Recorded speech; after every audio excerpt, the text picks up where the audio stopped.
بسم اللہ الرحمن الرحیم۔ السلام علیکم دوستو، دنیا بھر کی ون لائن خبروں میں آج آپ سنیں گے کہ امریکی صدر ٹرمپ کا کہنا ہے کہ امریکہ تیل کی قیمتوں میں تاریخی گراوٹ کا فائدہ اٹھائے گا۔ ہم اپنے شہریوں کی زندگیاں بچانے کے لیے ہر اقدام کر رہے ہیں۔ ہم نے اپنے ذخائر میں 75 ملین بیرل تیل کا اضافہ کر دیا ہے۔ دوستو، تیل کی عالمی منڈی کریش کر گئی ہے اور امریکی تیل پانی سے بھی سستا ہو گیا ہے۔ پہلی بار تیل کی قیمت تاریخ میں منفی تک گر گئی ہے اور قیمت میں 300% کی کمی ریکارڈ کی گئی ہے۔ مسجد الحرام اور مسجد نبوی میں نماز تراویح کی ادائیگی کی جائے گی، اس بات کا اعلان امام کعبہ نے کیا ہے۔ امام کعبہ شیخ عبد الرحمن نے کہا ہے کہ دونوں مساجد میں نماز تراویح 10 رکعت کی ہوگی۔ تراویح 2 امام پڑھائیں گے، جن میں سے پہلا امام 6 رکعت اور دوسرا امام 4 رکعت وتر پڑھائے گا۔ تہجد کی نماز بھی ہوگی، جبکہ ختم قرآن 29ویں شب کو ہوگا۔ مسجد الحرام اور مسجد نبوی میں نمازیوں کی پابندی برقرار رہے گی۔ نماز تراویح میں مساجد کی انتظامیہ اور خادمین شریک ہوں گے۔ دونوں مقدس مقامات پر افطار دسترخوان پر بھی پابندی رہے گی اور احتیاطی اقدامات کے تحت اس سال رمضان کے دوران اعتکاف بھی نہیں ہوگا۔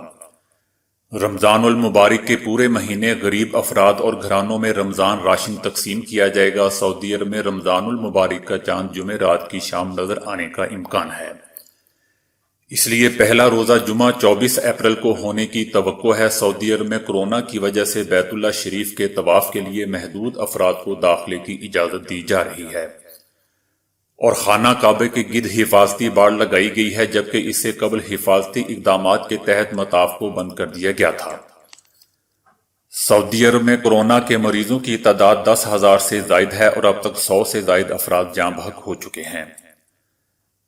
امریکہ میں لاک ڈاؤن کی خلاف ورزی پر انتظامیہ نے کیلیفورنیا میں مشہور لاس اینجلس اسکیٹ پارک کو انتظامیہ نے مٹی ڈال کر بھر دیا تاکہ کوئی بھی شہری یہاں کا رخ نہ کر سکے۔ لاک ڈاؤن کے باوجود شہری سیر و تفریح اور اسکیٹنگ کے لیے پارک کا رخ کر رہے تھے، جس کے پیش نظر انتظامیہ نے مذکورہ اقدام اٹھایا۔ شہری باز نہ آئے تو اس طرح کے اقدامات دیگر تفریحی مقامات سے متعلق بھی اٹھائے جا سکتے ہیں۔ عالمی ادارہ صحت نے صدر ٹرمپ کو مخاطب کرتے ہوئے کہا ہے کہ ان کے ادارے نے کسی بھی ملک سے کورونا سے متعلق کوئی معلومات نہیں چھپائیں اور ہم نے پہلے دن سے ہی اس سے آگاہ کر دیا تھا۔ امریکہ کے محکمہ ڈیزیز کنٹرول کے 15 ترجمانوں نے جنوری سے اب تک ہمارے ساتھ کام کیا ہے، جنہیں بدلتی ہوئی صورتحال کے بارے میں معلومات سے مسلسل آگاہ رکھا گیا۔ WHO میں کچھ خفیہ نہیں ہے اور جیسے ہی ہمیں معلومات ملتی ہیں ہم دوسروں کو آگاہ کر دیتے ہیں۔ انہوں نے خبردار کیا کہ سیاسی اختلافات زندگیاں بچانے کی کوششوں کو نقصان پہنچا سکتے ہیں۔ متحدہ عرب امارات کی ریاست شارجہ نے اس سال رمضان خیموں کی اجازت نامے منسوخ کر دیے ہیں۔ ہر سال رمضان کی آمد پر مقامی شہری روزہ داروں کے لیے افطار خیمے لگایا کرتے تھے، جہاں ہزاروں کی تعداد میں غیر ملکی ورکرز کو افطار کرایا جاتا تھا۔ کورونا سے بچاؤ کے لیے سماجی دوری کی پابندی کی وجہ سے افطار خیموں کا پروگرام نہیں ہوگا۔ امریکی اخبار نے دعویٰ کیا ہے کہ ترکی میں کورونا کے پھیلاؤ کی اصل صورتحال چھپائی جا رہی ہے۔ ترکی کے ایک بڑے شہر استنبول میں ہلاکتوں کی تعداد سے لگتا ہے کہ اس کا پھیلاؤ حکومتی دعووں سے زیادہ ہے۔ استنبول میں 9 مارچ سے 12 اپریل میں 2000 سے زیادہ اموات ہوئی ہیں۔ ترکی میں اموات بڑھنے سے لگتا ہے کہ یہ سرکاری تصدیق سے کئی ہفتے پہلے پھیل چکا تھا، لیکن دوستو، ترک صدر رجب طیب اردوان کی جانب سے کورونا کی روک تھام کے اقدامات کو انتہائی کامیاب قرار دیا جا رہا ہے۔ اسرائیل میں کورونا سے ہلاک ہونے والوں کی تعداد 177 ہو گئی ہے۔ ملک میں اس کے 60 نئے مریض سامنے آنے کے بعد مریضوں کی مجموعی تعداد بڑھ کر 13,713 ہو گئی ہے، جبکہ متاثرہ 150 مریض انتہائی نگہداشت یونٹ میں داخل ہیں، جن میں سے 100 وینٹی لیٹرز پر بھی ہیں۔ وہاں لاک ڈاؤن میں نرمی شروع کر دی گئی ہے، تاہم 2 سے زیادہ لوگ ایک ساتھ اب بھی باہر نہیں گھوم سکتے۔ مکہ مکرمہ میں غار ہرا اور غار ثور کی ضروری مرمت و آرائش کے حکومت نے احکامات جاری کر دیے ہیں۔ کورونا کے پھیلاؤ کو روکنے کے لیے لاک ڈاؤن کے باعث غار ہرا اور غار ثور پر زائرین کی آمد کا سلسلہ رکا ہوا ہے۔ اس دوران تاریخی مقامات کی صفائی ستھرائی مزید بہتر کرنے کی ہدایات جاری کر دی گئی ہیں۔ مکہ مکرمہ میں مسجد الحرام سے تقریباً 2 میل کے فاصلے پر جبل نور پر غار ہرا واقع ہے۔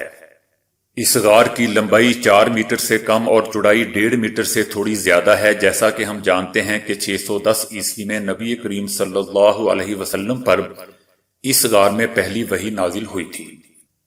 ایران میں علی رضا آرافی نے دنیا کے 50 مذہبی رہنماؤں کو اپنے الگ الگ مکتوبات میں دعویٰ کیا ہے کہ ایران نے کورونا کی روک تھام کے لیے کامیاب تجربات کیے ہیں۔ یہ تجربات اب استفادے کے لیے پوری دنیا کے سامنے پیش کیے جا رہے ہیں، تاہم انہوں نے ان تجربات کے بارے میں مزید تفصیل نہیں بتائی۔ ان کا کہنا ہے کہ دینی قیادت اور مذہبی رہنماؤں کو اپنے مذہبی عقائد کے مطابق لوگوں میں شعور اجاگر کرنا چاہیے۔ ہمارا یہ عقیدہ اور ایمان ہونا چاہیے کہ اصل میں اختیارات کی مالک صرف اللہ کی ذات ہے۔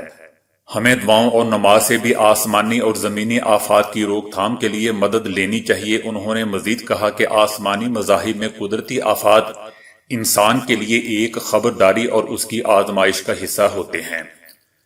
اس موقع پر انسان کو روز قیامت کو یاد کرنا چاہیے۔ یہ آفات ہمیں قیامت کی یاد دلاتے ہیں۔ متحدہ عرب امارات کی حکومت نے کورونا کے 484 نئے مریضوں کی اطلاع دی ہے۔ اس طرح ملک میں کل مریضوں کی تعداد 7625 ہو گئی ہے، جبکہ جان کی بازی ہارنے والوں کی تعداد 43 ہو گئی ہے۔ UAE میں اب تک 1360 افراد صحت یاب بھی ہو چکے ہیں۔ گزشتہ روز 25,795 افراد کے ٹیسٹ کیے گئے ہیں اور ان میں سے 484 کے ٹیسٹ مثبت آئے ہیں۔ جنوبی افریقہ کے ناول نگار ڈان میر نے کہا ہے کہ مجھے اس بات سے ہرگز خوشی نہیں ہوئی کہ میرے لکھے ہوئے ناول کی کہانی سچ ثابت ہوئی ہے۔ میں ان ہزاروں لوگوں کے دکھ کے بارے میں سوچتا رہتا ہوں جنہوں نے اپنے پیاروں کو کھو دیا ہے، جو اپنی ملازمتوں سے محروم ہو چکے ہیں اور ایک مشکل زندگی بسر کر رہے ہیں۔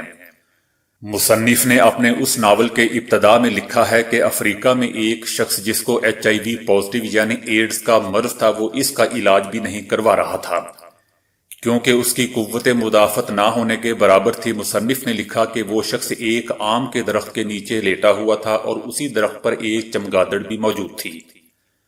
چمگادڑ میں ایک اور قسم کا کورونا وائرس موجود تھا، یہ بہت تیزی سے پھیلنے والا تھا۔ اس ناول نگار ڈان میر کا ناول فیور یعنی بخار ایک ایسے باپ بیٹے کی دل دہلا دینے والی کہانی ہے جو جنوبی افریقہ میں ایک ویران مقام پہ رہتے ہیں۔ اس جان لیوا بیماری کے آنے کے بعد ملک کی 95% آبادی ختم ہو جاتی ہے۔ اس کہانی کی مانند دنیا ایک عجیب و غریب نظارہ پیش کرتی ہے جس میں سرحدیں بند ہو جاتی ہیں اور افراد ایک دوسرے سے محتاط ہو جاتے ہیں کیونکہ اسی میں ان کی بقا ہے۔ مختصر یہ کہ حیرت انگیز طور پر اس کہانی میں وہی منظر ہے جو ہم آج 2020 میں دنیا میں دیکھ رہے ہیں۔ یہ سب کچھ ایسا ہی ہے جیسا اس ناول میں بیان کیا گیا ہے۔ 61 سالہ مصنف میر نے میڈیا سے گفتگو کرتے ہوئے کہا کہ موجودہ حالات میں میں اپنے گھر میں قرنطینہ میں ہوں۔ امریکی ریاست مشیگن میں والدین سے 1 ماہ قبل سر درد کی شکایت کرنے والی کم سن بچی کورونا سے وفات پا گئی ہے۔ 5 سالہ بچی سکائلر 2 ہفتے وینٹیلیٹر پر رہنے کے بعد زندگی کی بازی ہار گئی۔ کم سن بچی میں اس کی تصدیق مارچ میں ہوئی تھی، جس کے بعد دماغ میں سوجن بڑھ گئی۔ اس کے والدین کا کہنا ہے کہ وہ نہیں جانتے کہ وہ کس طرح اس میں مبتلا ہوئی۔ اسے صحت سے متعلق کوئی دوسرا مسئلہ نہیں تھا۔ سکائلر اس سے مرنے والی سب سے کم عمر بچی ہے۔ اس سے قبل جو اس سے کم عمر شخص ہلاک ہوا تھا اس کی عمر 20 سال تھی۔ بنگلہ دیش میں ایک مذہبی عالم دین مولانا جبیر احمد انصاری کی وفات پر اس کے جنازے میں شرکت کے لیے کئی دیہاتوں سے ہزاروں لوگ کورونا کی روک تھام کے لیے واضح کردہ پروٹوکول کو توڑ کر جمع ہو گئے تھے، جس کے بعد حکومت کو کئی دیہاتوں کو قرنطینہ کرنا پڑا ہے۔ ایک بنگالی پولیس آفیسر کا کہنا ہے کہ جنازے میں شرکت کرنے والے تمام لوگوں کو 14 دن کے لیے ان کے گھروں میں بند کر دیا گیا ہے۔ پولیس کو یہ توقع نہیں تھی کہ جنازے میں لوگ بغیر حفاظتی انتظامات کی اتنی کثیر تعداد میں شرکت کر سکتے ہیں۔ لوگوں کو جنازے میں شرکت سے روکنے میں ناکامی پر 2 سینئر پولیس افسران کو بھی برطرف کر دیا گیا تھا۔ بنگلہ دیش میں اب تک کورونا کے 2456 مریض سامنے آئے ہیں، جبکہ ہلاکتوں کی تعداد 91 بتائی جاتی ہے۔ اس سال اچانک نمودار ہونے والی کورونا کی وبا نے چین کی معاشی و سماجی ترقی پر بے مثال منفی اثر ڈالا، تاہم ان اعداد و شمار کے بارے میں چینی اور بیرونی معاشی اداروں نے مایوسی کا اظہار نہیں کیا۔ جہاں ایک جانب چین میں صنعتی و کاروباری اداروں کی سرگرمیاں عارضی طور پر تعطل کا شکار رہیں، تو دوسری جانب اہم شعبوں کی مستحکم ترقی بھی جاری رہی۔ اس دوران چین کی 1.40 ارب آبادی کے لیے اشیاء ضروریہ کی فراہمی کو یقینی بنایا گیا۔ چین میں جنوری اور فروری کے مقابلے میں مارچ میں نمایاں بہتری آئی ہے۔ چینی معیشت اب بدترین دور سے نکل آئی ہے۔ وزیر اعظم عمران خان نے کہا ہے کہ عالمی برادری کو خود لاک ڈاؤن کا سامنا کرنے سے اب مقبوضہ وادی کی تکالیف کا اندازہ ہو رہا ہوگا۔ وزیر اعظم عمران خان نے کہا کہ تمام تر طبی، مالی، مواصلاتی اور غذائی امداد کی فراہمی کے باوجود دنیا کے مختلف حصوں میں لاک ڈاؤن کے خلاف احتجاجی مظاہرے کیے جا رہے ہیں۔ غالباً اقوام عالم اب مقبوضہ وادی کے عوام کی تکالیف کا اندازہ لگا سکتی ہے، جنہیں بدترین جبر کا سامنا ہے۔ وہاں غیر انسانی لاک ڈاؤن گزشتہ 8 ماہ سے زائد عرصے سے بغیر کسی طبی، مالی، مواصلاتی اور غذائی امداد کے جاری ہے۔ مقبوضہ وادی میں پولیس نے خاتون صحافی مسرت زہرا کو ریاست مخالف سرگرمیوں میں ملوث کا بھونڈا الزام لگا کر گرفتار کر لیا ہے۔ 26 سالہ مسرت زہرا پر فیس بک پر نوجوانوں کو ریاست مخالف اکسانے کا مواد پوسٹ کرنے کا الزام لگایا گیا ہے۔ مسرت زہرا نے کہا کہ ان کے خلاف مقدمہ گزشتہ برسوں کے دوران شائع ہونے والے کام کو فیس بک پر پوسٹ کرنے پر درج کیا گیا ہے۔ آسٹریلوی مارشل آرٹس فائٹر ولیم اوٹ نے اسلام قبول کر لیا ہے اور اپنا نام تبدیل کر کے اسلامی نام خالد رکھ لیا ہے۔ خالد نے انسٹاگرام اکاؤنٹ کے ذریعے اسلام قبول کرنے کا اعلان کرتے ہوئے بتایا کہ عالمگیر وبا کورونا ان کا ایمان ڈھونڈنے میں مددگار ثابت ہوئی۔ خالد نے مزید بتایا کہ اسلام میرے ذہن میں کافی عرصے تھا، مشکل وقت میں ہمیشہ اسلامی عقیدے نے مجھے مضبوط کیا اور ہمت دی۔ انہوں نے اپنے انسٹاگرام اکاؤنٹ پر ایک ویڈیو بھی شیئر کی جس میں انہیں اسلام کا پہلا ستون یعنی کلمہ طیبہ پڑھایا جا رہا ہے۔ ان کا کہنا تھا کہ اب میرا عقیدہ بے حد مضبوط ہو چکا ہے اور اب میں ایک خدا پر یقین رکھتا ہوں اور فخر کے ساتھ کہہ سکتا ہوں کہ میں ایک مسلمان ہوں۔ دوستو، اس کھلاڑی نے خود اسلام کی ریسرچ کی اور اپنے بل بوتے پر ایک سیدھا اور مضبوط راستہ چنا۔ واہ کیا بات ہے! زندہ باد دوستو، سلوٹ ہے میرا اس کھلاڑی کو۔ تو دوستو، آج کے لیے اتنا ہی۔ ویڈیو کو لائک، شیئر اور فالو کرنے کا شکریہ۔